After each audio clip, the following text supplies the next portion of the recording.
বউ বর থাকতে হইলো ভিতরে, তারপরে এগুলি তো আমার বনজামে মাজ্জাটা হইলো রিক্সার ইয়াটা ছিটটার মধ্যে বেশি। আমার বনজামে একটা কথা কইলো কি তারে তোরা এটার ভিতরে কি মানুষ আছে নাকি নাই কিছু বুঝতেছি না তো এরকম কইলো। বিয়ে হয়েছে তখন আমার জামাই অন্য গ্রামে আবার 1 বছরের কাজে কন্ট্রাক্টে। ও আচ্ছা, আপনার স্বামীও ছিল অন্যের বাড়িতে বছর কন্ট্রাক্ট চুক্তিতে, মানে বছর চুক্তিতে কাজ করতো আর কাজ করতো। তো উনি বাড়িতে দিয়া বউ নামাইয়া দিয়া উনি আবার ওই কাজের মালিকের বাড়ি গেছিল।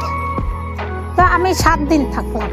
7 দিন থাকার পরে এরপরে আমার বড় ভাই যাই আমার আনছে। ওরা নিয়ে কি করছে, ওদের বাড়ির অগ্রহণ মাস ধান কাটার সময় 7 দিনের ভিতরে 2 দিন 3 দিনের দিনে কি করছে, আমার জমির মধ্যে ফাটাইছে রাত্রে মাগরিব